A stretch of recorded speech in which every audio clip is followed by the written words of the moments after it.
हिंदी में कहते हैं प्रक्षेप्य, और जो प्रक्षेप्य अस्त्र के रूप में इस्तेमाल किया जाए उसका नाम होता है प्रक्षेपास्त्र।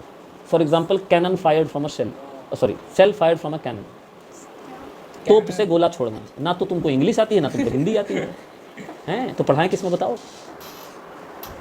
तो नीरज चोपड़ा जेवलिन फेंकते हैं, वो प्रोजेक्टाइल है। अच्छा, तोप से गोला मारा जाए वो प्रोजेक्टाइल है। क्रिकेटर बॉल को थ्रो करेगा वो प्रोजेक्टाइल है। फुटबॉलर बॉल को किक करेगा वो प्रोजेक्टाइल है। बंदूक से गोली चलाएंगे वो भी प्रोजेक्टाइल है।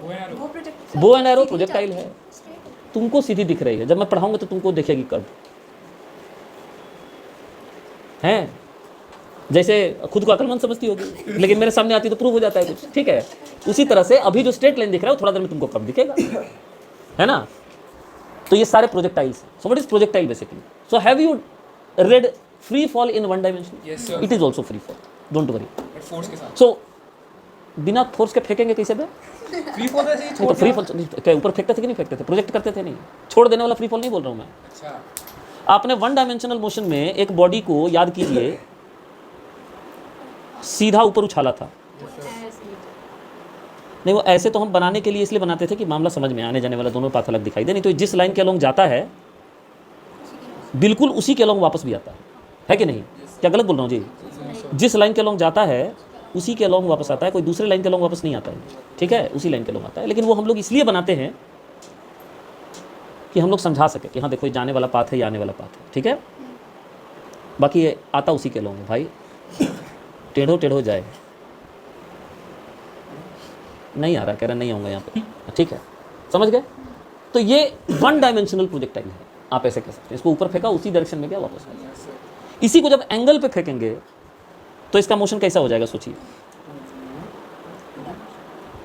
अब इतना प्रैक्टिकल सिचुएशन बताया तब भी अगर उसका मोशन आपको नहीं समझ में आ रहा कि कैसे जाएगा कैसे आएगा, जैसे डिफरेंट क्या कुछ हुआ था। तो एक पैराबोलिक मोशन करके ही वापस गिरेगा, ठीक है। ये मोर ऑफ सर्कुलर लग रहा है बट इतना सर्कुलर नहीं होगा, it will be parabolic motion, ठीक। तो इस मोशन को हम प्रोजेक्टाइल मोशन कहते हैं। बोले समझ में आया? So what is a projectile motion? आइए पहले पढ़ते हैं। As an application of the ideas developed in the previous section, we consider the motion of a projectile. The object is in flight after being thrown, projected is called a projectile. Such a projectile might be a football, a cricket ball, etc., etc. The motion of the projectile may be the result of the two separate components. NCERT ने बहुत ज़्यादा time waste नहीं किया define करने पर, तो मैं थोड़ा डेफिनेशन दे दूँ। Projectile motion is what kind of motion? An object that is in flight after being thrown or projected is called a projectile, ठीक, जिस पे केवल और केवल ग्रेविटी का इन्फ्लुएंस हो, ठीक है, due to force of the gravity. Projectile with constant acceleration due to force of gravity. तो अगर बहुत शॉर्ट में लिखे तो an object that is in flight after being thrown और प्रोजेक्टेड, ठीक, under the influence of gravity alone, under the influence of, gravity alone. हाँ ये ऐड करना चाहिए हमें यहाँ पे।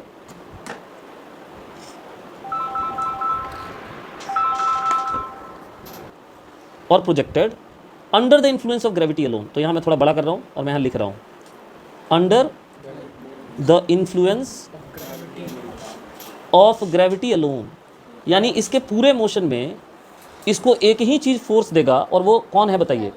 कौन है वो? कौन है? कौन है वो? है केवल ग्रेविटी। ग्रेविटी के अतिरिक्त इस पर कोई दूसरा फोर्स। तो बताइए रॉकेट प्रोजेक्टाइल है कि नहीं? नहीं, इट इज। फिर हवाई जहाज भी वही है, वो भी इंजन से चलता है, प्रोपेलेंट से चलता है। अगर एयर को कंसिडरेशन में ले लेंगे तो इवन फुटबॉल और क्रिकेट बॉल का मोशन भी प्रोजेक्टाइल नहीं रहेगा, ठीक है। Neglect any kind of air resistance, आपको क्लियर बता दूं मैं क्या नेग्लेक्ट करना है।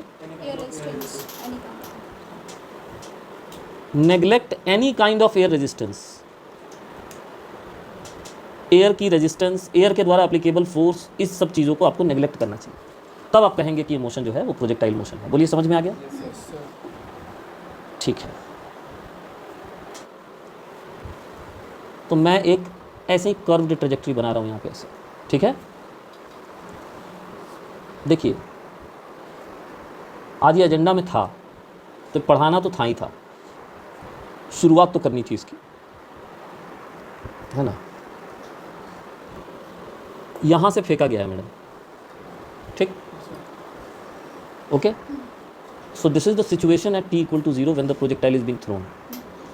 जिस वेलोसिटी से प्रोजेक्टाइल को फेंका जाता है उसको हम v0 लिख रहे हैं। आपकी चॉइस है, बताइए इसको v0 लिखें कि u लिखें। तो इसको हम लिखेंगे वेलोसिटी ऑफ प्रोजेक्शन। क्या लिखेंगे? और अगर आप 11वीं कक्षा के छात्र हैं तो आपसे इसका डेफिनेशन भी पूछा जा सकता है। कैसे डिफाइन करेंगे वेलोसिटी ऑफ प्रोजेक्शन? इससे आसान डेफिनेशन नहीं हो सकता जो आप खुद बना सकते हैं। The velocity with which the projectile is throne. अच्छा, प्रोजेक्टाइल में और रेक्टिलिनियर फ्री फॉल में अंतर क्या है? इसको एंगल पे प्रोजेक्ट करते हैं, उसको सीधा वर्टिकल। ठीक है, तो इसका मतलब हुआ velocity with which the projectile is throne. बोलिए कोई दर्द? अब आप इसको मोशन इन 2 डायमेंशन लेके सॉल्व करेंगे। क्या लेके सॉल्व करेंगे? Motion in 2 direction. तो आप y और x मानेंगे। तो y और x देखिए मैंने मान लिया है आपके लिए। y मैंने किधर माना है बताइए? ऊपर की तरफ। ऊपर क्या होता है? इंग्लिश में ऊपर लिखोगे उसको वर्टिकल। तो ये जो वर्टिकली अपवर्ड डायरेक्शन है वो हो गया हमारा y एक्सिस। क्या हो गया? ये कौन सा है? ये जो हॉरिजॉन्टल डायरेक्शन दिख रहा है ये हो गया हमारा x एक्सिस। बोलिए समझ में आ गया? अब बताइए इसका इनिशियल वेलोसिटी का दोनों की तरफ कंपोनेंट होगा कि नहीं होगा? होगा। बहुत बढ़िया बात है। तो एक कंपोनेंट इसका पॉजिटिव x की तरफ आएगा और एक कंपोनेंट इसका पॉजिटिव y की तरफ आएगा। बोलिए हाँ या ना? जिनका नाम हम चाहें तो vx और vy रख सकते हैं, ux और uy रख सकते हैं। नहीं, u से दिखलाएंगे ना हम लोग। कंफ्यूज तो नहीं करिएगा ना इनिशिएटिव पर। ठीक है, तो बताइए इसका ux कितना है? ux cos theta. u cos theta तो अलग से लिखना पड़ेगा मुझे क्योंकि आपने u लिख दिया है। तो u x डायरेक्शन में हो गया u cos थीटा कि नहीं? बोले सही है। चलिए y डायरेक्शन का कंपोनेंट बताइए इनिशियल वेलोसिटी का। तो x और y दोनों में आपको इनिशियल वेलोसिटी पता चल गई। ठीक है, वेलोसिटी को आपने u लिख दिया है सर्वसम्मति से। अगला जो पॉइंट है वो आता है एंगल ऑफ प्रोजेक्शन। ये है आपका एंगल ऑफ प्रोजेक्शन। ये देखिए इसका नाम क्या है? So theta is called angle of projection. बताइए इसकी डेफिनेशन क्या होगी? Angle with what? Horizontal. Angle with horizontal eight which the particle is projected. लिख के दिखाऊं कि पता चल जाएगा? अच्छा हाँ भैया, angle with horizontal eight which it is throne. It का मतलब प्रोजेक्टाइल। कर लोगे ना मैनेज? ये हो गया एंगल ऑफ प्रोजेक्शन की डेफिनेशन। बोली सही है? ठीक, इनिशियल पॉइंट आपको ये मिल गया। अब बताइए एक्सेलरेशन के बारे में आपका क्या विचार है एक्स डायरेक्शन में और वाई डायरेक्शन में? तो पहले आप ये बताइए इस पे फोर्स कौन सा लग रहा है? अभी डेफिनेशन पढ़ाया था। प्रोजेक्टाइल पे कौन सा फोर्स लगता है? अभी क्या पढ़ाया था? ग्रेविटेशन। किधर होता है ग्रेविटेशन फोर्स? इनका ये है आपका एकमात्र इकलौता फोर्स। और ये कौन सा है बताइए? mg। एक यही फोर्स लगता है। तो बताइए प्रोजेक्टाइल की एक्सेलरेशन फिर किस डायरेक्शन में होनी चाहिए? केवल नेगेटिव वाई डायरेक्शन में। कौन सी एक्सेलरेशन होनी चाहिए? इस फोर्स को अगर मास से डिवाइड करेंगे तो कौन सा एक्सेलरेशन मिलेगा बताइए? इस फोर्स को अगर मास से डिवाइड करेंगे तो कौन सा एक्सेलरेशन मिलेगा बताइए? जी मिलेगा ना। और ये किस डायरेक्शन में होगा एक्सेलरेशन? केवल वाई डायरेक्शन। बताइए ए वाई की जगह मैं क्या लिखूँ? माइनस जी। ए वाई की जगह क्या लिखूँ? और एक्स की जगह क्या लिखूँ? ज़ीरो। कुछ है ही नहीं एक्स में। तो अगर एक्स में एक्सेलरेशन नहीं है, सही, और वाई में एक्सेलरेशन है, अब पहले आप ये बताइए कि वाई का एक्सेलरेशन के बारे में आपका विचार क्या है? कांस्टेंट है कि वेरिएबल है? अरे भाई कैसे भाई? हाँ, कौन बोल रहा है? हाँ, तुम क्या बोल रही हो? कांस्टेंट। हाँ बिल्कुल सही बोल रही। जी वेरिएबल थोड़ी होता है। ये कैसे? अच्छा कैसे? अरे अच्छा, हे भगवान, कैसे पूछ रहा है? और x डायरेक्शन में एक्सेलरेशन 0 है। तो बताइए x डायरेक्शन का मोशन किस प्रकार का मोशन हुआ, y डायरेक्शन का मोशन किस प्रकार का मोशन? लो भाई रेक्टिलिनियर बोल रही है। अरे मैं प्रकार पूछ रहा हूँ मोशन का। यूनिफॉर्म मोशन है कि नॉन यूनिफॉर्म मोशन है कि यूनिफॉर्मली एक्सेलरेटेड है कि नॉन यूनिफॉर्मली एक्सेलरेटेड है, ये पूछ रहा हूँ।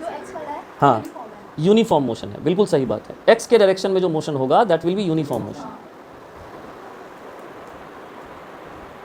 Along x। सही है। और y के डायरेक्शन में कैसा होगा? Uniformly accelerated. बिल्कुल सही जवाब, यूनिफॉर्मली एक्सेलरेटेड मोशन होगा। Accelerated motion along y। बोलिए समझ में आ गया?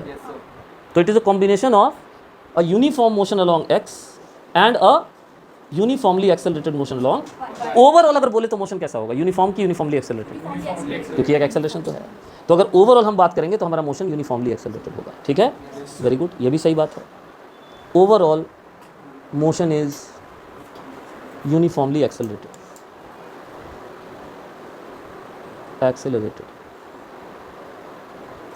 बहुत अच्छे, ठीक है। And what is the acceleration of this motion? The acceleration is equal to acceleration due to gravity. The acceleration is due to gravity alone. 15:42। अब इसको हम लोग यहाँ पे छोड़ देंगे, ठीक है, कर देते हैं।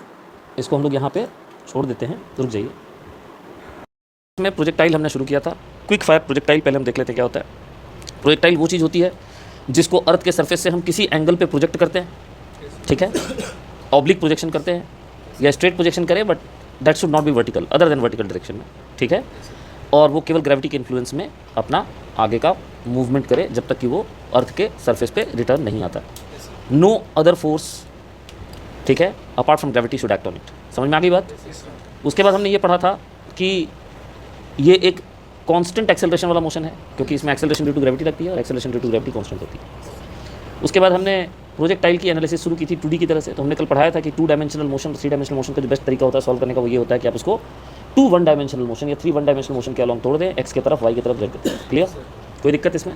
तो प्रोजेक्टाइल को हमने फेंका है, हॉरिजॉन्टल को हमने ले लिया है एक्स एक्सिस और वर्टिकल को हमने ले लिया है वाई एक्सिस, और हमने इसकी इनिशियल वेलोसिटी यू मान ली, इसका एंगल ऑफ प्रोजेक्शन हमने थीटा मान लिया। जिस एंगल से हॉरिजॉन्टल पे इसको फेंकते हैं उसको एंगल ऑफ प्रोजेक्शन बोलते हैं, ये भी बताया था मैंने।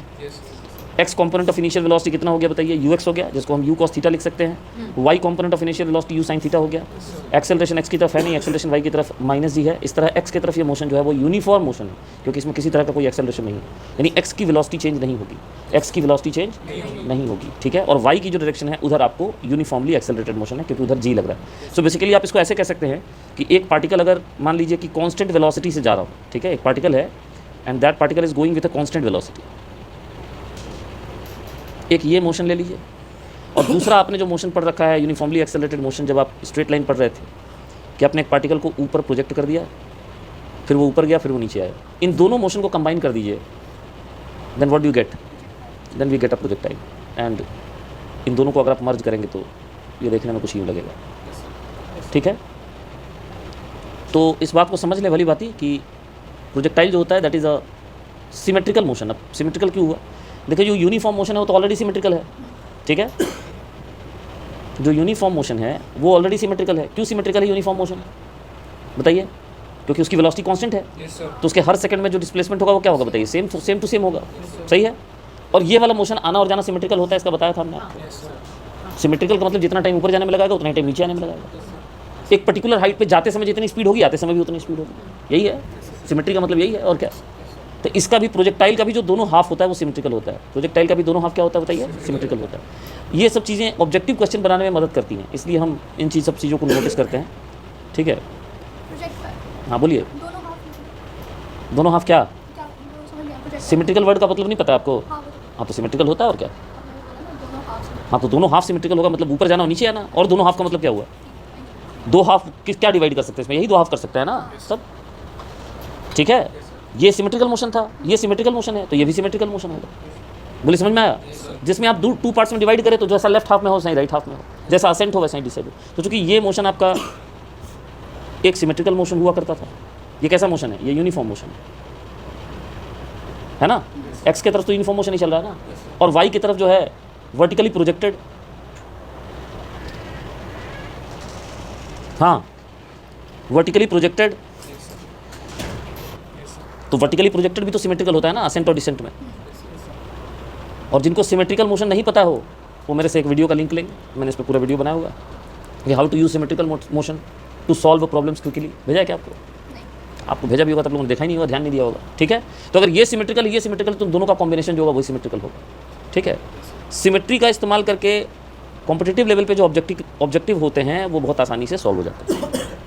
मोटा मोटा मतलब सिमेट्रिकल मोशन का ये है कि भाई अगर मान लीजिए कि आप सेम हॉरिजॉन्टल लेवल पे 2 पॉइंट ले लेती हैं, जैसे मान लीजिए यहाँ आपने एक लाइन खींच दी है और आप बात कर रही हैं, एनालिसिस कर रही हैं पॉइंट ए पे और पॉइंट बी पे, समझ रहे हैं बात को। तो जहाँ तक ए तक जाने में जितना टाइम लगेगा, मतलब ये पॉइंट से ये पॉइंट तक इसको जाने में जितना टाइम लगेगा, ये वाला टाइम समझ रहे हैं? Yes. यहाँ से यहाँ तक इसको उतरने में भी उतना ही टाइम लगेगा।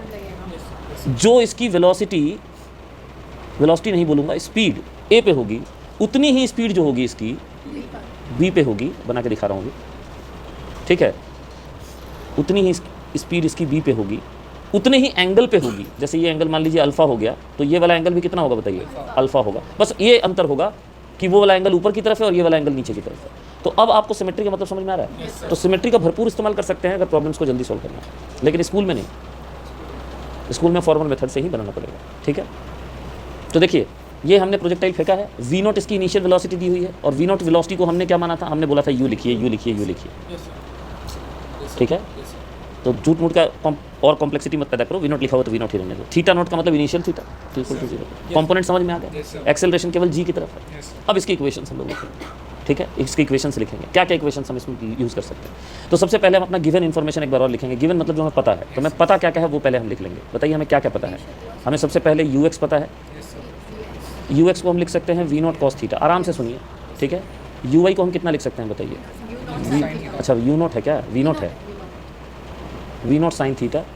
एक्सेलरेशन अलॉन्ग एक्स हमारी है नहीं, एक्सेलरेशन अलॉन्ग वाई हमारी माइनस जी है। ये हमारा गिवन सेट ऑफ नंबर्स हो गया। बोलिए ठीक है।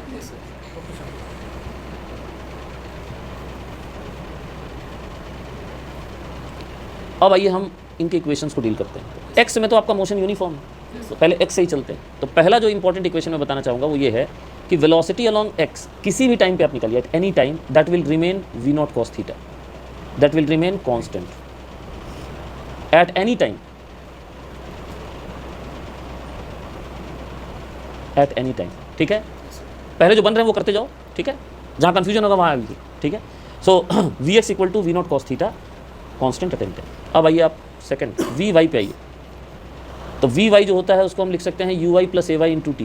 क्यों लिख रहे हैं हम? क्योंकि वाई डायरेक्शन में तो यूनिफॉर्मली एक्सेलरेटेड मोशन है। तो यू वाई को हम कितना लिखेंगे बताइए?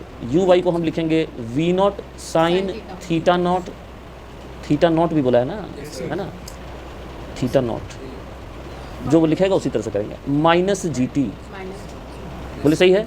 अभी चूंकि आपको वी एक्स और वी वाई निकल गया, लेकिन मेन इक्वेशन वी वाई का ये सेकंड वाला है। तो आप किसी भी टाइम पे अगर नेट वेलोसिटी निकालना चाहते हैं, यानी आप जिसको कहते हैं प्रोजेक्टाइल की, ठंड लग रही है, इंस्टेंटेनियस स्पीड अगर आप निकालना चाहते हो तो आपको क्या करना पड़ेगा? अंडर रूट करना पड़ेगा वी एक्स स्क्वायर और वी वाई स्क्वायर। बोलिए समझ में आया? 4 नंबर। तो मैं इसको ज़रा सा एक डायग्राम में दिखा दूँ तो ज़्यादा बेटर रहेगा। देखिए सिचुएशन जो हम दिखा रहे हैं टी टाइम का सिचुएशन दिखा रहे हैं, समझ में आ रही है बात आपको? तो टी टाइम पे जैसा कि आप देख सकते हैं यहाँ पे हमने वेलोसिटी वी मानी है जो हमने यहाँ निकाला एक्सप्रेशन, और इस वेलोसिटी के 2 कंपोनेंट हैं जिनको हमने अलग अलग निकाला है। तो देखिए टी टाइम पे इसकी वेलोसिटी का कंपोनेंट लिखा गया है।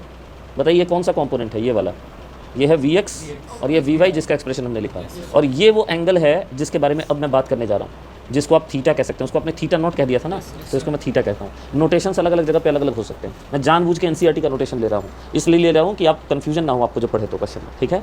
तो अब आप देखिए टैन थीटा किसी भी मौके पर अगर आप निकालेंगे तो आप उसको v y by v x लिख सकते हैं। वैल्यू डाल के लिखने की जरूरत नहीं है, बेसिक कंसेप्ट समझिए। 4 इक्वेशन कर लिया ना। एक और इक्वेशन हम लगा सकते हैं वाई डायरेक्शन की तरफ। कौन सा equation? V Y square equal to u y square plus 2 into a y into v Y square equal to u y square plus 2 a y into y. क्यों लगा सकते हैं? क्योंकि एक्स की तरफ, वाई की तरफ तो हमारा यूनिफॉर्मली एक्सेलरेटेड मोशन, तो v square equal to u square plus 2 s लगाया। अरे ये जो वाई है इसका मतलब क्या है? ये डिस्प्लेसमेंट है अलॉन्ग वाई एक्सिस से। एस वाई लिख दो ना यार, अब सही है। अब इसमें वैल्यू डालो तो बताओ वी वाई स्क्वायर की वैल्यू कितनी आएगी? Is it v not square sine square theta naught, ठीक है। थीटा और थीटा नॉट का वर्गीकरण समझिएगा, माइनस क्यों? क्योंकि एक्सेलरेशन की जगह माइनस जी डाल रहे हैं, और वाई के अलॉन्ग आपका जो डिस्प्लेसमेंट हुआ है उसको हमने वाई लिखा। आप 0 से ओरिजिन से चले थे ना, तो आपका ये जो यहाँ लेंथ लिखा हुआ है ये पूरा का पूरा वाई है। मैं बना दे रहा हूँ इसको, I am talking about this very length, ठीक है। बल्कि डबल एरो बनाने से अच्छा सिंगल एरो बनाइए, जिससे आपको ये पता चले कि वाई का डिस्प्लेसमेंट अपवर्ड डायरेक्शन में वाई है, और उसी तरह एक्स का डिस्प्लेसमेंट हॉरिजॉन्टल डायरेक्शन में एक्स है। बोलिए समझ में आ रहा है? तो ये जो 2 चीज़ें बताई गई हैं ये आपको एक्स और वाई की डिस्प्लेसमेंट बताई गई है। हालांकि मैंने गलत टाइम पे बता दिया इसको, आपको यहाँ बताना है जी टी टाइम पे, सही है ना। तो मुझे इसको यहाँ तक खींचना पड़ेगा। अब सही है ये देखिए। अब बताइए तो ये वाला वेक्टर कौन सा वेक्टर दिखाता है? आपको वेक्टर दिखाता हूँ, बताइएगा। हैं ये वाला वेक्टर कौन सा वेक्टर दिखाता है बताइए? रिजल्टेंट किसका? रिजल्टेंट क्या? वेलोसिटी की रिजल्टेंट डिस्प्लेसमेंट? ये क्या दिखलाता है? ये रिजल्टेंट डिस्प्लेसमेंट दिखलाएगा ना, एक्स का डिस्प्लेसमेंट वाई का डिस्प्लेसमेंट। तो इसको आप टोटल डिस्प्लेसमेंट है तो इसको आप एस से दिखला सकते हैं। बोलिए समझ में आ रहा है कुछ मेरी बात। और इसका जो एंगल यहाँ से बनता है ना, उसको बीटा गामा थीटा कुछ भी लिख दीजिए, उसका नाम अलग होता है, it is different from theta. Theta velocity का एंगल है, और ये जो बीटा एंगल है इसको कहते हैं एंगल ऑफ एलिवेशन। क्या कहते हैं? क्या कहते हैं? एंगल ऑफ एलिवेशन कहते हैं। बोलिए समझ में आ रहा है? तो इसको बार बार अच्छे से समझ लीजिएगा कि बीटा और थीटा अलग अलग है। थीटा जो आपका एंगल है वो क्या है बताइए, व्हाट इज थीटा? फिर से एक बार बात करते हैं इस पर। नहीं, थीटा नॉट तो इनिशियल एंगल है, 3 एंगल के बारे में हमने बात की अभी तक नहीं, इन तीनों एंगल के बारे में बात करते हैं। चलिए सबसे पहले थीटा नॉट जो है वो है एंगल ऑफ प्रोजेक्शन। क्या है थीटा नॉट? और थीटा जो है वो एंगल बिटवीन, है ना, instantaneous velocity and horizontal eight any time T. बोलिए समझ में आ रहा है? और बीटा क्या है? बीटा है एंगल बिटवीन, जिसको एंगल ऑफ एलिवेशन बोलते हैं, angle between net displacement and horizontal eight any time T. ये नेट डिस्प्लेसमेंट की बात हो रही है यहाँ पे, नेट डिस्प्लेसमेंट। क्या ये समझ में आ रहा है? तो ऐसा कुछ नया इक्वेशन नहीं है, देखिए वही यूनिफॉर्मली एक्सेलरेटेड मोशन वाली इक्वेशन, ठीक है? तो इसको ढंग से बस समझना है और उसको इस्तेमाल करना है। 5 इक्वेशन तक अभी हमने किया, अभी वेलोसिटी का सारा काम कर लिया, ठीक है? कहाँ? इधर। यही तो प्रॉब्लम है, सारा प्रॉब्लम में फोकस क्या है, और कुछ है ही नहीं भाई दुनिया में, ठीक?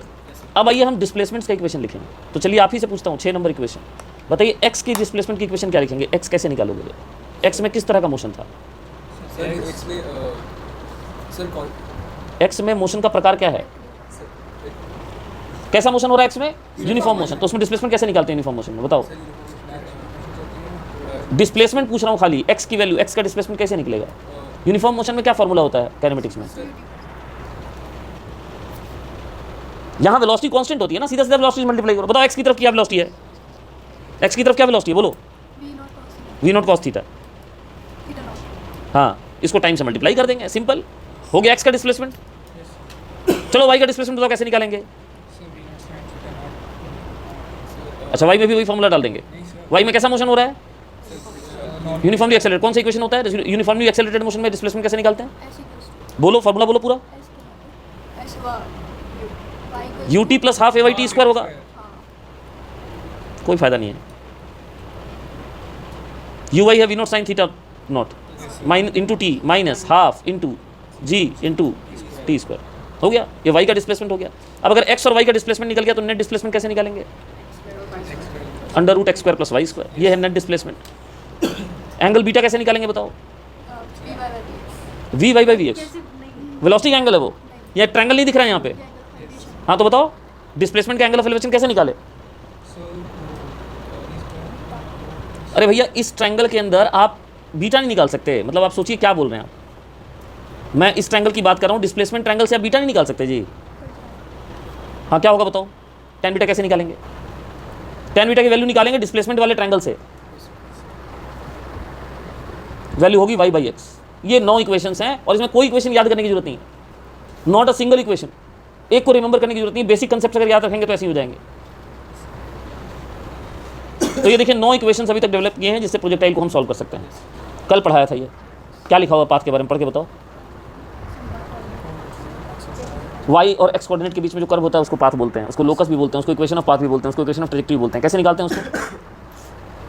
x और y के इक्वेशन से t को हटाएंगे, यही बोला था ना, और x और y में इक्वेशन डेवलप करेंगे। तो 10th और सबसे फोरमोस्ट इक्वेशन जो यहाँ पे है वो होता है इक्वेशन ऑफ पाथ का। इक्वेशन ऑफ पाथ को इक्वेशन ऑफ ट्रैजेक्टरी बोलते हैं। इक्वेशन ऑफ ट्रैजेक्टरी ड्राइव करने के लिए x और y का इक्वेशन चुनेंगे और उसमें से t को हटाएंगे। एक इक्वेशन हमारे पास यहाँ लिखा हुआ है x का, एक इक्वेशन हमारे पास यहाँ लिखा हुआ है y का, यहाँ से आराम से t निकल जाएगा। फ्रॉम इक्वेशन नंबर 6 देखिए 6th इक्वेशन से क्या लिख सकते हैं टाइम को? x upon v naught cos theta. इसको हम पुट करेंगे y में।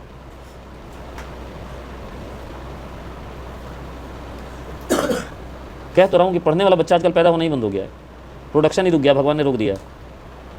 ठीक है, सब यही दिखते हैं भाई। y equal to v naught sine theta naught into t की जगह पुट करेंगे x divided by we naught cos theta naught. उसके बाद क्या लिखा है, माइनस हाफ जी, देखिए टी का वैल्यू डाला है, सही है। अब इसको थोड़ा अरेंज कर देंगे तो इक्वेशन ऑफ पाथ मिल जाएगा। वी नॉट कैंसिल, यहाँ मिलेगा एक्स टैन थीटा नॉट मिलेगा, और यहाँ मिलेगा minus half g x square, नीचे में वी नॉट स्क्वायर, या तो नीचे में कॉस स्क्वायर थीटा लिख के छोड़ दीजिए, या फिर x tan theta naught minus half g x square by we not square, इसको ऊपर ले जाइए और ये सेक स्क्वायर थीटा नॉट बन जाएगा। ये जो लिखा हुआ है यही इक्वेशन ऑफ ट्रेजेक्ट्री है। टोटल 10 इक्वेशन हम दिए हैं, किसी भी प्रोजेक्टाइल को इन 10 इक्वेशन से हम सॉल्व कर सकते हैं, ठीक है, किसी भी लेवल के क्वेश्चन को सॉल्व कर सकते हैं। अब बात करेंगे कि इस इक्वेशन से हमें जानकारी क्या मिलती है, information from equation of path. तो सबसे पहला जो इन्फॉर्मेशन है वो ये है कि जो पाथ का इक्वेशन आ रहा है that is of the sort, अब देखिए इसमें वेरिएबल कौन है, वाई और एक्स है। तो ये देखने में कुछ ऐसा लग रहा है, y equal to a x minus b x square, ये कांस्टेंट है ना tan थीटा, इसको a मान लो। यहाँ भी x के अलावा बाकी सब कांस्टेंट, यहाँ x स्क्वायर के अलावा बाकी सब कांस्टेंट, इनको b मान, ठीक है। वेरिएबल खाली x और x स्क्वायर है ना, तो RHS में बाकी सबको कांस्टेंट मान लो, तो फॉर्मेट दिखेगा सेम टू सेम फॉर्मेट का इक्वेशन। और इस ग्राफ को जब हम लोग बनाते हैं, मतलब अगर आप कॉपी पे प्लॉट करें तो ये कुछ इस तरह का शेप आता है, समझ में आ रही बात। अगर आप कॉपी पे प्लॉट करेंगे y equal to a x minus b x square type से इक्वेशन लिख के, तो जो आपका ग्राफ आएगा वो इस तरह का आएगा। y और x को अगर प्लॉट करें, ऐसा कोई इक्वेशन ले लो, ऐसा जो नहीं कि यही इक्वेशन लोगे, y इक्वल टू है ना 2x माइनस 3x स्क्वायर ले लो और इसका ग्राफ प्लॉट करो, तो will plot graph like this, आपको इस तरह का ग्राफ मिलेगा। अब ये जो ग्राफ होता है, आपको भी ग्राफ मैंने पूरा डिटेल में हर तरह का नहीं समझाया, 11th वालों को नहीं समझाया, आप लोगों को समझाया शायद। तो ये जो शेप है इसको कौन सा शेप बोलते हैं बताइए, पैराबोला। अगर y का सिंगल पावर, y का लीनियर वेरिएबल y x के क्वाड्रेटिक पोलिनोमियल को इक्वेट करता है, ठीक है, या वाइस वर्सा, x का लीनियर y का क्वाड्रेटिक को रिलेट करे, तो आप कह दीजिए कि ये इक्वेशन पैराबोलिक, ठीक है। पैराबोलिक का इक्वेशन कब आता है बताइए इन जनरल, अगर आपका y, ठीक है, इज़ अ फंक्शन ऑफ या equal to, not function of rather, y is equal to quadratic polynomial. अब 10वीं पास करके आए सबको क्वाड्रेटिक पॉलिनोमियल पता होगा मेरे ख्याल से, इन x के बराबर हो या x की वैल्यू अगर क्वाड्रेटिक पॉलिनोमियल इन y के बराबर हो, तो हम कहेंगे कि हमारा जो ग्राफ है उसका शेप कैसा होगा, पैराबोला होगा, ठीक है। तो देखिए एक इन्फॉर्मेशन तो यहाँ ये पता चल गया कि जो पाथ ऑफ प्रोजेक्टाइल है वो पैराबोलिक है, ठीक है। पहला इन्फॉर्मेशन यही आ गया कि path of projectile is parabola. अब ये जो मैं ग्राफ आपको बताऊंगा तो हर तरह के ग्राफ का कैसा शेप होता है, सर्कुलर का इक्वेशन कैसा होता है, ये सब मैं आप लोगों को समझ करूंगा, आप लोगों को बता चुका हूं पहले ये, ठीक है। पहला इक्वेशन ये। एक बेनिफिट और है इक्वेशन ऑफ पाथ का कि अगर आपको x पता है तो बिना टाइम निकाले आप डायरेक्ट y निकाल सकते हैं, या y पता है तो डायरेक्ट x निकाल सकते हैं, ठीक है। तो ये भी एक बेनिफिट है जो आप यूज़ कर सकते हैं कि using equation of path we can find x if y is given. अगर y गिवन है तो डायरेक्ट x निकाल सकते हैं, and vice versa. Vice versa का मतलब अगर हमें y गिवन है तो x निकाल सकते हैं। तो ये भी एक इंपॉर्टेंट एप्लीकेशन है इक्वेशन ऑफ पाथ, ठीक है। तो इक्वेशन ऑफ ट्रेजेक्टरी हो गया, समझ में आ गया इक्वेशन ऑफ ट्रेजेक्टरी लिखते कैसे। ये 10 के 10 जो इक्वेशन हमने डेराइव किए हैं ये सारे आपको याद रहने चाहिए, मतलब याद नहीं करना, इक्वेशन ऑफ पाथ याद करना है, बाकी सारे तो बेसिक जो इक्वेशन थे उन्हीं को हमने मॉड्यूलेट करके ड्राइव किया, ठीक है।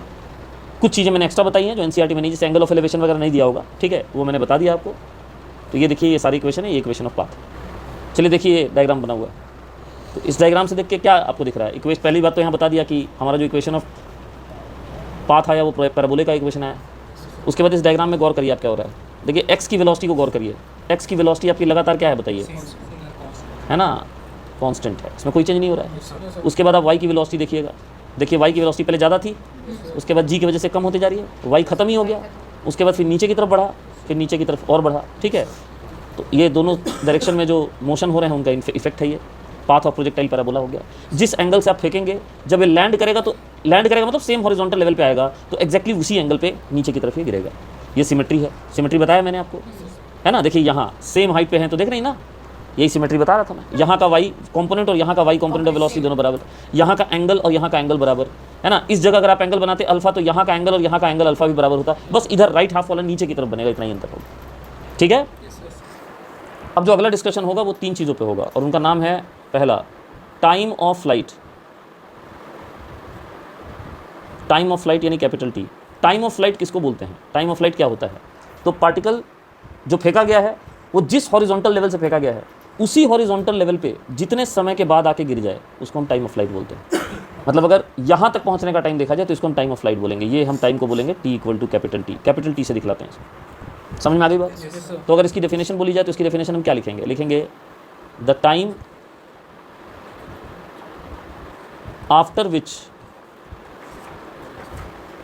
Projectile returns to same horizontal level from which it was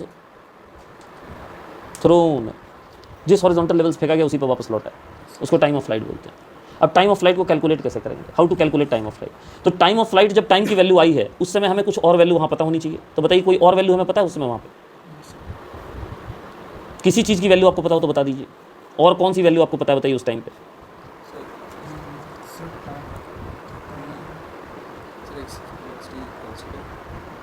x की वेलोसिटी तो हमेशा कांस्टेंट रहती है, उसमें टाइम का यूज़ कहाँ कर पाओगे? वाई की वैल्यू यहाँ 0 हो रही है, वाई का डिस्प्लेसमेंट जिस लेवल से चला था उसी लेवल पे गिर गया। अरे हो रहा है। जब आप टाइम ऑफ फ्लाइट के बराबर टाइम को लिखते हो तो उस समय वाई के अलॉन्ग डिस्प्लेसमेंट कितना हो जाता है बताइए? Displacement along y equals 0। क्यों? क्योंकि आप जिस हाइट से चले, लेवल से चले थे उसी लेवल पे आ गए, तो वाई के अलॉन्ग तो आपका डिस्प्लेसमेंट 0 हो गया। अब जिस हाइट से चले थे उसी हाइट पे आप वापस आ गए। सही है? अब बताओ वाई और टी को कौन सा इक्वेशन कनेक्ट करता है? मैं सारी इक्वेशन दिखा रहा हूँ, चुन के बताओ कौन सा इक्वेशन वाई और टी को कनेक्ट करता है। ये लीजिए नंबर बताइए, मैं वही इक्वेशन खोलूंगा। इक्वेशन नंबर 7 कनेक्ट करता है, तो इक्वेशन नंबर 7 लिखेंगे। इक्वेशन नंबर 7 वाई और टी के बीच में इक्वेशन था, क्या था इक्वेशन नंबर 7? इक्वेशन नंबर 7 ये था कि जो y है that is equal to v naught sine theta naught t minus half into g T square. और इसमें हम y की जगह क्या पुट करेंगे? अगले स्टेप में y की जगह पुट कर देंगे 0। जैसे ही y की जगह 0 पुट करेंगे मतलब उस समय जो टाइम हो रहा होगा वो कैपिटल टी के बराबर हो रहा होगा, तो उसको हम निकालेंगे। अरे कुछ समझ में आ रहा है? अब यहाँ से देखिए v naught sine theta naught into t equals to half G T square, और इससे आपको टी का फाइनली वैल्यू मिलेगा 2 into v naught into sine theta naught divided by g. ये टाइम ऑफ फ्लाइट का एक्सप्रेशन है। बोलिए समझ में आया? इसको एक और तरीके से भी लिख सकते हैं। क्या लिख सकते हैं इसको? क्या मैं इसको लिख सकता हूँ 2 into initial velocity along y direction divided by g. क्यों? V naught sine theta naught हमारा क्या है? यू आई है ना, जो v naught sine theta naught वाला टर्म है यू आई है ना। तो इसका मतलब time of flight depends only on u y. Y component of initial velocity पे डिपेंड करता है, यू एक्स पे डिपेंड नहीं करता। अब बताइए आपका टाइम ऑफ फ्लाइट का वैल्यू सबसे ज़्यादा कब आएगा? किस थीटा पे आएगा? अगर आप इनिशियल वेलोसिटी को कांस्टेंट मेंटेन कर रहे हैं तो for what value of theta the time of flight is maximum? 90 पे। साइन थीटा की वैल्यू कब मैक्सिमम होती है? 90 पे ही होगी। तो मैक्सिमम टाइम ऑफ फ्लाइट आपका कब आएगा? टाइम ऑफ फ्लाइट जो आएगा, लिख देता हूँ यहाँ पे, time of flight is max for given value of v naught. ठीक है, time of flight is max for a given value of v naught at theta equal to 90 degree. मतलब सेम स्पीड से फेंक रहे हैं अलग अलग एंगल पे, तो कितने एंगल पे फेंके कि हमारा टाइम जो है हवा में रहने का वो सबसे ज़्यादा हो। तो हमें कैसे फेंकना चाहिए? क्या सजेस्ट कर रहा है हमें 90 डिग्री पे फेंकना चाहिए, हमें ऐसे फेंकना चाहिए बिल्कुल। थीटा इक्वल टू 90 डिग्री पे फेंकेंगे तो इसका टाइम ऑफ फ्लाइट सबसे ज़्यादा आएगा। वर्टिकली फेंकेंगे और कितना आएगा टाइम फ्लाइट बताइए? ये टी मैक्स आएगा कितना बता दीजिए? वो भी 2 वी नॉट बाई जी आएगा। बिल्कुल सही बात है। ये हमारा टाइम ऑफ फ्लाइट का मैक्सिमम वैल्यू है और ये वैल्यू भाई साहब थीटा इक्वल टू 90 डिग्री पे आएगी। तो टाइम ऑफ फ्लाइट का पूरा एनालिसिस कर दिया, डेरिवेशन कैसे होता है वो भी बता दिया आपको। बोलिए समझ में आया? Yes, sir. जो सेकंड चीज़ हम डिस्कस करते हैं उसको हम कहते हैं मैक्सिमम हाइट। क्या कहते हैं? Maximum height. तो आइए पिक्चर में पहले देखते हैं। मैक्सिमम टाइम तो दिखा दिया था यहाँ पे, ठीक। अब मैक्सिमम हाइट आइए दिखाते हैं। तो ये देखिए, जिस लेवल से इसको फेंका गया है उस लेवल से इसका जो सर्वाधिक ऊंचाई होगा उसको मैक्सिमम हाइट बोलते हैं। इस हाइट को मैक्सिमम हाइट बोलते हैं। तो मैक्सिमम हाइट किसकी वैल्यू होती है? मैक्सिमम हाइट वाई की वैल्यू होती है। वाई का डिस्प्लेसमेंट है ना ये, Yes, sir. वाई का डिस्प्लेसमेंट कैपिटल एच के बराबर होगा तो उसको मैक्सिमम हाइट बोलेंगे। कब होगा? तो बीचों बीच होगा, सबसे हाईएस्ट पॉइंट। Yes, sir. और जिस समय मैक्सिमम पे होगा, सोचिए ना, वाई अगर मैक्सिमम है, अरे भैया अगर वाई मैक्स है तो obviously d y by d t zero होगा। Yes, sir. मैक्सिमम मिनिमम तो यही कहता है ना जी, कि अगर sir. वाई मैक्सिमम होगा तो d y by d t क्या होगा? जीरो होगा। और d y by d t zero होने का मतलब उस समय वी वाई क्या होगा आपका? जीरो होगा। तो देखिए रिलेशन मिल गया कि जब वाई एच के बराबर होता है तो उस समय क्या चीज़ जीरो होती है बताइए? Y component of velocity zero होती है। अब मुझे उन इक्वेशन में वो इक्वेशन चुन के बताइए जो वी वाई और वाई को कोरिलेट करता है। मैं फिर से आपको इक्वेशन दिखा रहा हूँ। ये देखिए आपके पास सारे इक्वेशन हैं, ठीक है। छोटा दिख रहा होगा थोड़ा, लेकिन आप कम से कम सिलेक्शन कर सकते हैं जो वी वाई और वाई को जोड़ता हो, क्योंकि हमें वाई का वैल्यू निकालना है और हमें वी वाई पता है उस समय।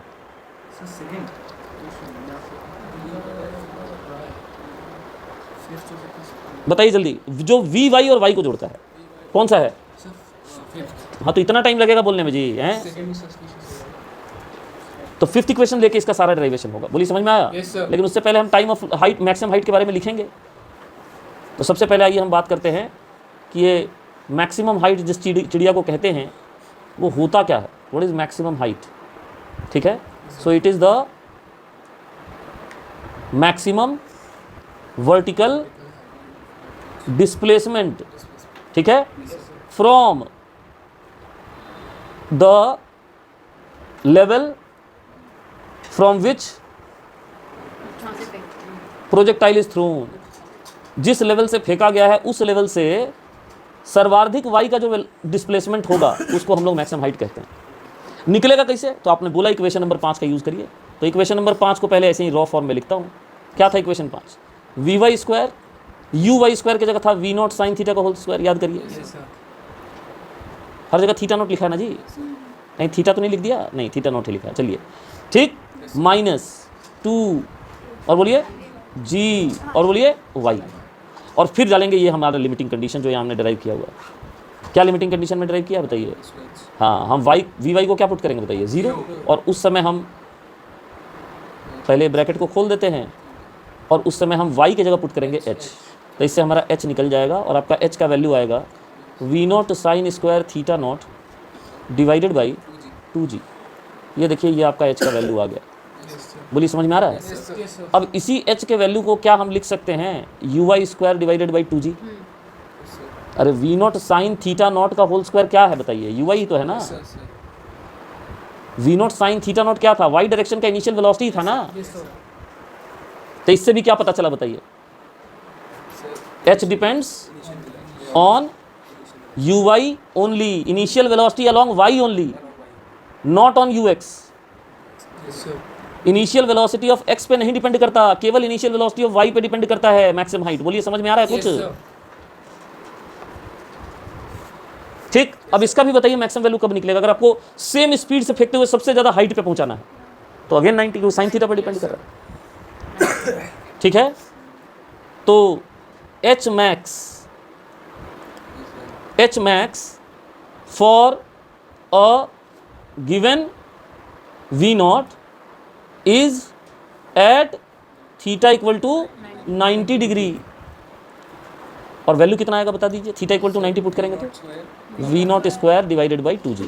बोलिए आएगा? Yes, sir. और इसमें आपको बॉल को कैसे फेंकना पड़ेगा? वर्टिकल फेंकना पड़ेगा। अगर आप चाहते हो कि सबसे ऊपर जाए और आप फेंकने की स्पीड को चेंज नहीं करना चाहते या वो हमेशा सेम रहता है, तो उस कंडीशन में सर्वाधिक ऊंचाई पर पहुंचाने के लिए आपको जो है इसको फेंकना पड़ेगा। कैसे? Vertically. वर्टिकली फेंकना पड़ेगा, Yes. ठीक है। यहाँ तक कोई दिक्कत? No, sir. No, sir. तो देखिए, 2 क्वांटिटीज़ के बारे में हमने बात की, मैक्सिमम हाइट और टाइम ऑफ फ्लाइट के बारे में बात की। अब हम तीसरी क्वांटिटी के बारे में बात करेंगे जिसको हम कहते हैं हॉरिजॉन्टल रेंज। क्या कहते हैं उसको हम?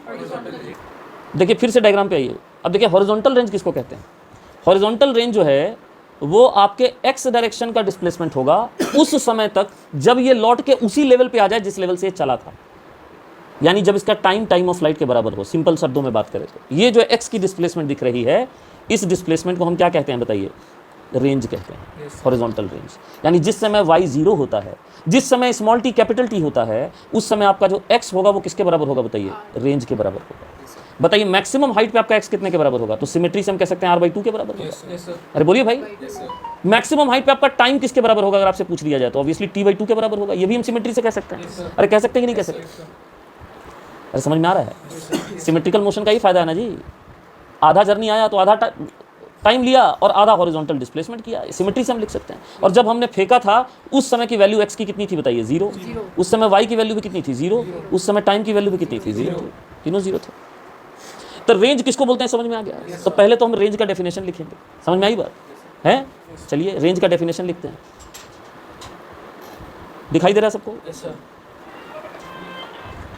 हॉरिजॉन्टल रेंज r, तो जैसा कि चित्र में दिखाया गया है, ये उस समय तक का डिस्प्लेसमेंट है जिस समय आपका प्रोजेक्टाइल उसी लेवल पे वापस आके गिर जाए जिस लेवल से वो चला था। ठीक उस समय आपका x का डिस्प्लेसमेंट रेंज के बराबर होगा और ठीक उस समय आपकी टाइम जो है कैपिटल T के बराबर होगी, जैसा कि डायग्राम में दिख रहा है। तो रेंज निकालने के लिए हम यूज करेंगे इक्वेशन नंबर 6 का, जिसमें x का डिस्प्लेसमेंट बताया गया है। तो using equation number 6, equation number 6 कहता था कि x की वैल्यू जो होगी वो v0 cos theta naught multiplied by time होगी। तो हम x के जगह रेंज रखने वाले हैं, टाइम की जगह हम लिखेंगे time of flight. Yes, sir. अभी थोड़ी देर पहले मैंने टाइम ऑफ फ्लाइट की वैल्यू आपको निकलवाई है। Yes, sir. कितनी निकलवाई है? 2 v0 कहाँ याद रहेगा, छोड़ दो, रहने दो, कल का पढ़ा हुआ तो याद नहीं है। 2 v0 sine theta naught by g. तो अब इसको 3-4 तरीके से लिख सकते हैं। पहले इसको लिख सकते हैं, देखिए 2 into v0 square divided by g into sine theta naught cos theta naught. Question जब बनाना होगा न्यूमेरिकल तो इसी से काम होगा। दूसरा इसको तरीका ये लिख सकते हैं, v0 cos थीटा को ui लिख सकते हैं, v0 sin थीटा को ui लिख सकते हैं और v0 cos थीटा को ux लिख सकते हैं।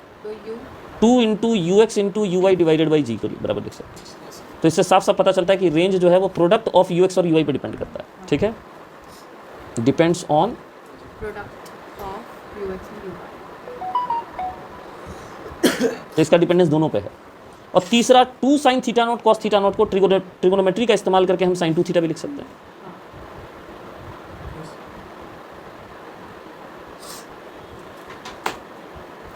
तो ये 3 तरीके से हम रिजल्ट को लिख सकते हैं। अब मैं आपसे पूछता हूँ, बताइए मेरे को रेंज मैक्सिमम चाहिए और मैं स्पीड नहीं बढ़ाना चाहता, Speed नहीं बढ़ा. तो बताइए मैं किस एंगल पर फेंकूंगा कि मेरा रेंज मैक्सिमम आएगा?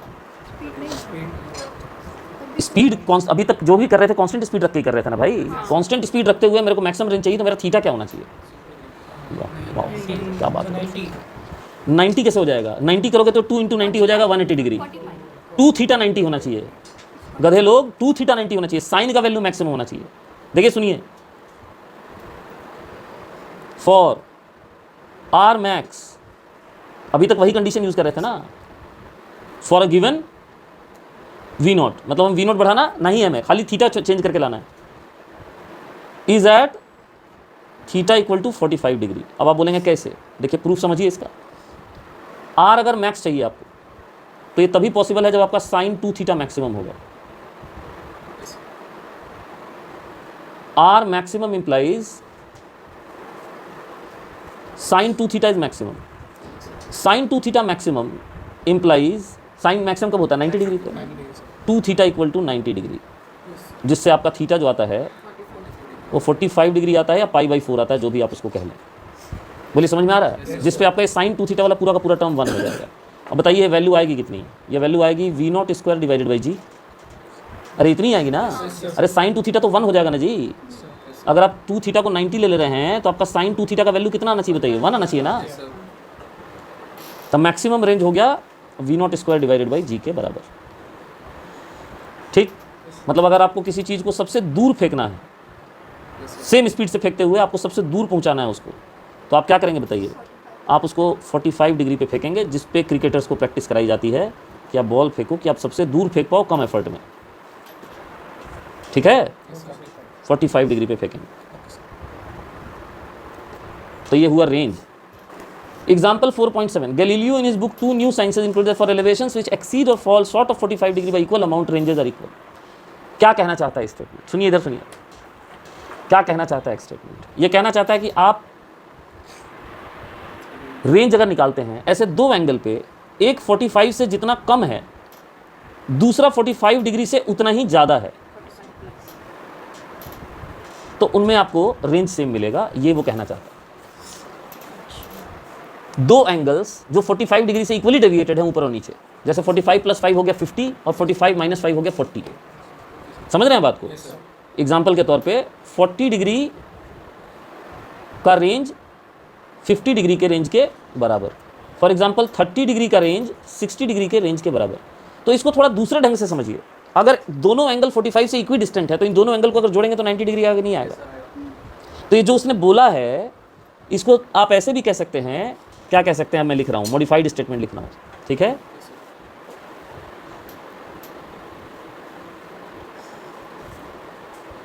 मॉडिफाइड स्टेटमेंट ये है कि फॉर सेम वी नॉट, अगर आप स्पीड को ना चेंज करें, स्पीड को सेम मेंटेन करते रहें, ना चेंज करें मतलब फेंकने की स्पीड, वो तो स्पीड अपने आप चेंज होगा ही, हवा में जाएगा तो जी की वजह से, आपके फेंकने की स्पीड हर बार सेम हो। For same v naught range at complementary angles. Complementary angles किसको बोलते हैं भाई? That is 90 degree की. अच्छा, याद है अभी तक आप लोग को? अच्छा, चमत्कार। Is not is are same. So जो रेंज आपका थीटा पे होगा वही रेंज 90 - थीटा पे होगा। बार बार लगातार ये बात बोल रहा हूँ कि कंडीशन ये है कि स्पीड चेंज नहीं है। आइए प्रूव कर लेते हैं इसको बगल में यहाँ पे।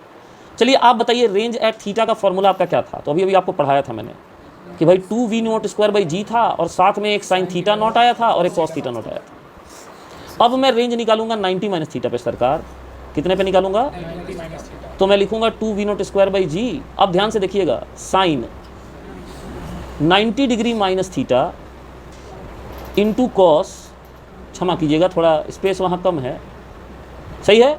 अब बताइए साइन 90 - थीटा क्या होता है? साइन 90 - थीटा इक्वल टू, नहीं. यार कोई फायदा है पढ़ा के तुम लोग को ऐसा? ठीक ठीक ठीक ठीक, ये कॉस थीटा होगा, कॉस 90 - थीटा होगा साइन थीटा। अब ये दोनों एक्सप्रेशन देखिए, और ये थीटा नहीं था, ये थीटा नॉट था, ठीक है।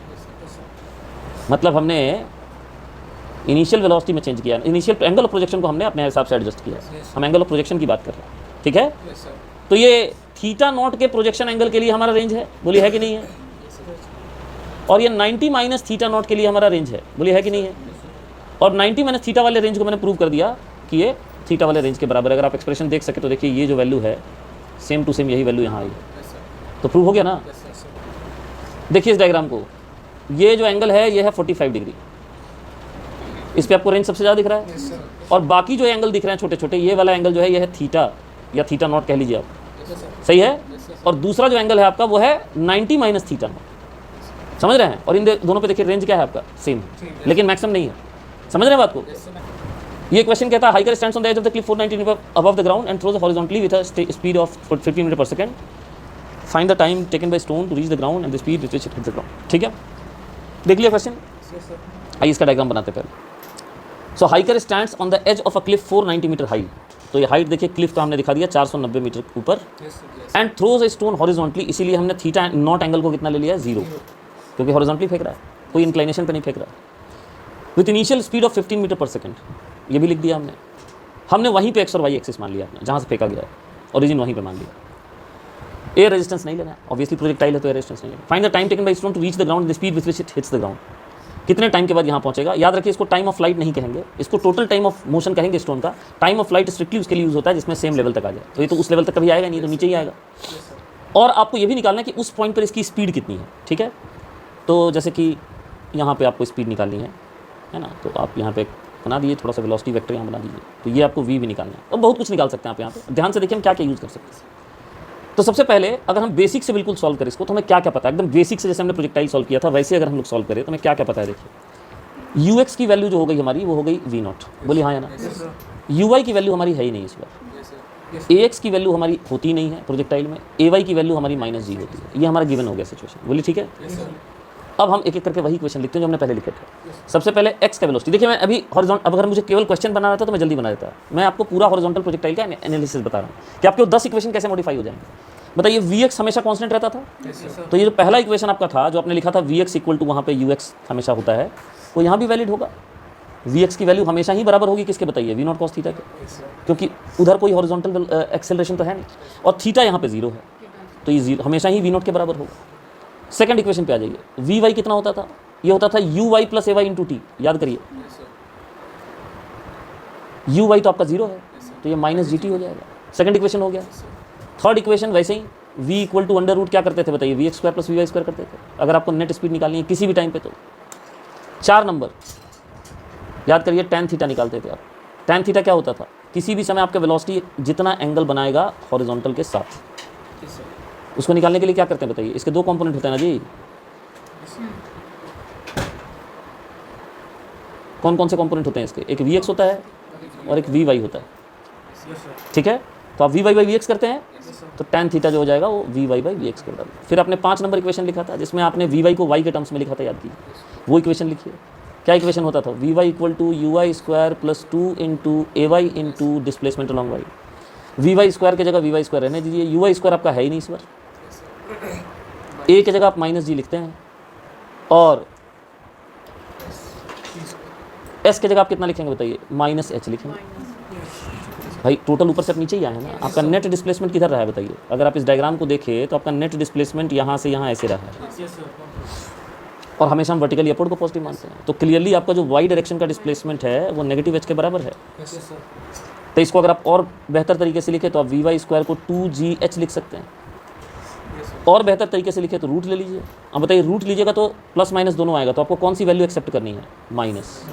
क्यों माइनस एक्सेप्ट करना है, क्योंकि वी वाई आपका नीचे की तरफ है, आप देखिए इस डायग्राम को, Yes, sir. ऊपर तो जाएगा नहीं कभी, तो नेगेटिव वाला इसीलिए हम जो एक्सप्रेशन होगा उसी को हम वैलिडेट करेंगे यहाँ पे। तो अभी तक देखिए वो 5 इक्वेशन हमने कर लिए, उसके बाद छठा इक्वेशन हमारा एक्स की तरफ था, तो एक्स का डिस्प्लेसमेंट उधर कोई एक्सेलरेशन होता नहीं है, सीधा सीधा v x multiplied by t करते हैं, यानी वी नॉट को टी से मल्टीप्लाई कर दीजिए तो एक्स का डिस्प्लेसमेंट निकल जाएगा। Yes, sir. अब ये वाला अगर आपको डिस्प्लेसमेंट दिखाना हो यहाँ पे देखिए, ये आपका एक्स का डिस्प्लेसमेंट है, सही है। कितना है डिस्प्लेसमेंट, तो जो भी आपका वी नॉट है उसको टोटल टाइम ऑफ जो इसका मोशन है उससे मल्टीप्लाई कर दीजिए। अगर आपने ये दिखाई दिया है तो आप नेट डिस्प्लेसमेंट भी दिखा दीजिए यहाँ पे, ये जो लाल वाला वेक्टर आपका बना है ये आपका नेट डिस्प्लेसमेंट वेक्टर है, Yes, sir. और इस बार इसका एंगल ऑफ एलिवेशन नहीं बनेगा, इस बार इसका बनेगा angle of depression, Yes, sir. इसको हम बोलेंगे angle of Depression. Depression. X निकल गया हमारा, एक्स के बाद हम अगले इक्वेशन पे आते हैं। वाई के डायरेक्शन में क्या इक्वेशन था बताइए, what is the equation of displacement y, y के अलॉन्ग क्या इक्वेशन था हमारा, तो u y t plus half into a y into t square, u y कितना 0 और ए वाई कितना माइनस जी, तो वाई का इक्वेशन क्या आ गया, माइनस हाफ जी इंटू टी स्क्वायर, ये आपका वाई का इक्वेशन है किसी भी टाइम पे। Yes, sir. अब अगर बिल्कुल इस टाइम पे निकालना चाहते हैं तो वाई को आप कैपिटल एच पुट कीजिएगा, तो आप इसको ऐसे भी मॉडिफाई करके लिख सकते हैं, है ना, वाई को आप लिख सकते हैं, यही लिखता हूँ, Y equal to minus H if you put capital T here, Yes, sir. सही है। Yes, तो sir. इससे आपका कैपिटल टी जो टाइम ऑफ फॉल है उसका फॉर्मूला आ जाएगा under root 2h by G, Yes, sir. जो टाइम ऑफ फॉल है उसका फॉर्मूला आ जाएगा अंडर रूट 2h बाई जी। बोलिए समझ में आया, Yes, sir. कैसे आया under root 2h by g, minus minus cut गया आंसर, ठीक है, Yes, sir. Yes, sir. Under root 2h by g आ गया। उसके बाद 7 नंबर इक्वेशन हो गया, 6 नंबर 7 नंबर, उसके बाद नेट डिस्प्लेसमेंट अगर हमें निकालना है 8 नंबर, तो फिर से वही काम, under root x square plus Y square, दोनों की डिस्प्लेसमेंट का रिजल्टेंट ले लीजिए, सही है। उसके बाद हमें एंगल ऑफ डिप्रेशन निकालना है tan बीटा, तो y बाई एक्स, अब y यहाँ नेगेटिव है तो उसको नेगेटिव डालिएगा, माइनस एच है तो माइनस एच डालिएगा, और लास्ट जो हमारा पड़ गया वो है इक्वेशन ऑफ पाथ। चलाओ यार, इक्वेशन ऑफ पाथ बताइए किस में से क्या डालने से मिलेगा, कौन सी इक्वेशन का यूज़ करें जल्दी बताइए। अरे भैया y और x का इक्वेशन निकालना है ना, Yes, sir. तो t का वैल्यू आ जाएगा x divided by we not, किस इक्वेशन से, फ्रॉम 6, Yes, sir. और इसको हम यूज़ करेंगे Why?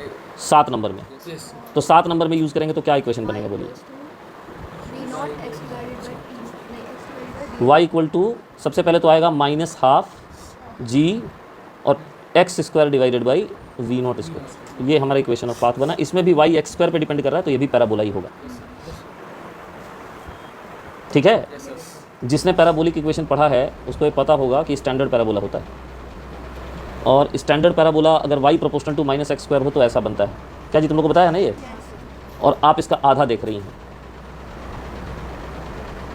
ये देख रहे हैं आप। तो ये पूरी एनालिसिस मैंने हॉरिजॉन्टल प्रोजेक्टाइल कराई। इस क्वेश्चन में आपको इतना काम नहीं करना है। अब इस क्वेश्चन में आपको निकालना क्या था बताइए? एक तो आपको निकालना था टाइम, यानी कैपिटल टी आपको निकालना, Yes, sir. और दूसरा आपको निकालना है स्पीड, स्पीड यानी फाइनल स्पीड v। ठीक, तो इसमें से कौन कौन से इक्वेशन का आप यूज़ करेंगे? आप पहले तो vx लिख लेंगे। अब देखिए मैं यहाँ सोल्यूशन करके दिखा रहा हूँ उसका। vx तो हमेशा ux के बराबर रहेगा। Yes, sir. अरे vx तो हमेशा v0 के बराबर रहेगा ना। v0 का वैल्यू कितना हो गया? 15। चलिए उसके बाद vy निकाल लीजिए। vy कितना होगा बताइए? 0 minus gt, Yes, sir. Yes, sir. क्योंकि y का डायरेक्शन में इनिशियल वेलोसिटी कितना है? 0 है। Zero. g कितना है? 9.8. 9.8 लिख लीजिए, कोई दिक्कत नहीं। और टाइम कितना है? टाइम अभी हमने निकाला नहीं है, तो अभी हमें टाइम निकालना पड़ेगा, यहाँ पे टी डालना पड़ेगा। तो इसको फिलहाल पेंडिंग रखते हैं। टाइम निकालने के लिए हम यूज़ करेंगे y की displacement equal to minus H, जिसको हम पुट करेंगे किसके बराबर बताइए? Minus half G T square के बराबर। बोले सही है? Yes, sir. अब इसमें डालिए, h की वैल्यू हो गई हमारी माइनस 490। बोले सही है? Yes, sir. और 490 को आप किसके बराबर करेंगे? माइनस काट दिया मैंने, half into 9.8 into t square, ये 4.9 आ जाएगा। ये 100 से कटेगा, टी का वैल्यू आ जाएगा 10। टी का वैल्यू कितना आ जाएगा? 10. यह देखिए आपका टाइम का वैल्यू निकल गया। इस टाइम को आप उठाइए और यहाँ डाल लीजिए, तो आपका वी वाई का वैल्यू कितना आ जाएगा बताइए? माइनस 98 मीटर पर सेकेंड नीचे की तरफ। Yes, sir. V X already 15 पता है, Yes, sir. तो आपका नेट वेलोसिटी कितना हो गया फिर बताइए? What is the net velocity? Net velocity की वैल्यू हो गई under root V Y square plus V X. Square. वो आप करते रहिएगा, निकल जाएगा। Under root 15 square plus 98 square. बोलिए कुछ समझ में आया? इसको कैलकुलेट कर लीजिएगा, इतना मीटर पर सेकंड का आ जाएगा वैल्यू। तो ऐसा नहीं कि सारा इक्वेशन लगाना है, सारा मैंने इसलिए बताया कि क्या क्या हम निकाल सकते हैं हॉरिजॉन्टली थ्रोन प्रोजेक्टाइल में, वो सब कुछ मुझे बताना। ठीक है, Yes, sir. तो ये देखिए, ये हॉरिजॉन्टली थ्रोन प्रोजेक्टाइल आपका यहाँ पे खत्म होता है। ठीक है, अब शायद प्रोजेक्टाइल पूरा हो चुका है, एक बार देख लेने दीजिए। तो एनसीईआरटी में लास्ट क्वेश्चन जो प्रोजेक्टाइल का है वो cricket ball is thrown at a speed of 28 metre per second.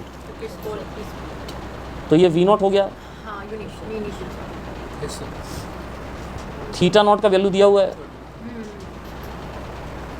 Calculate the maximum height, बताइए। तो स्टैंडर्ड फॉर्मूला है, मैक्सिमम हाइट का क्या फॉर्मूला पढ़ाया था अभी?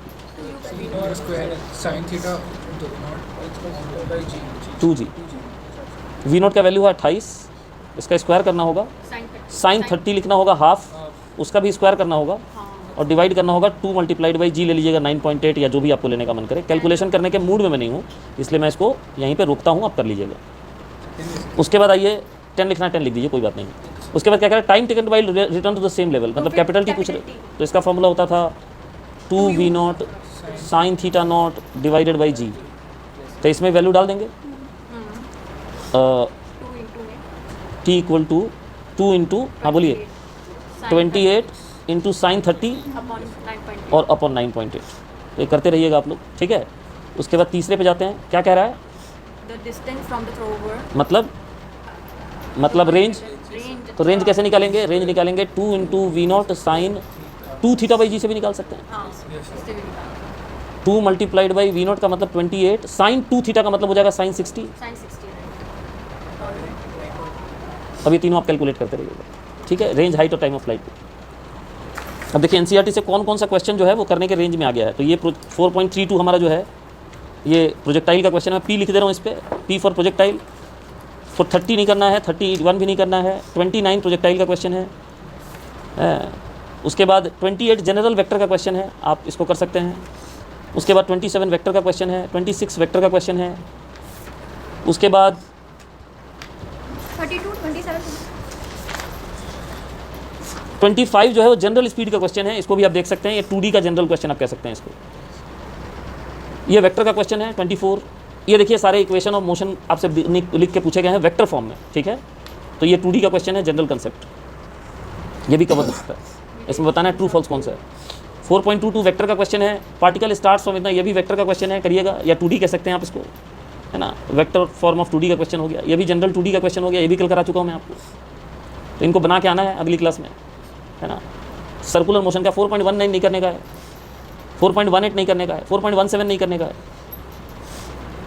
4.16 जरूर करने का है प्रोजेक्टाइल का, और बहुत ही इंपॉर्टेंट क्वेश्चन है 4.16। ठीक है, 4.15 प्रोजेक्टाइल का है, सब जरूर करना है। 4.14 रिलेटिव वेलोसिटी का क्वेश्चन है, जरूर करना है।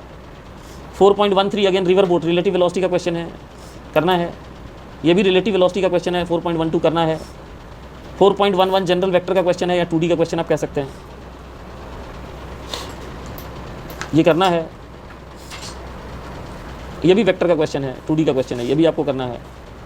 4.9 भी वेक्टर का क्वेश्चन है जनरल। ये सारे क्वेश्चन है, 4.8 वाला ये सारे वेक्टर के क्वेश्चन दिख रहे हैं मुझे, ये आपको करने हैं सारे के सारे। इसमें एक भी सर्कुलर मोशन का क्वेश्चन मुझे नहीं दिख रहा, तो ये बाकी सारे क्वेश्चन आपको करने हैं। कुल मिला के ये होमवर्क है, इसको करके आइएगा। आज के लिए इतना ही, धन्यवाद।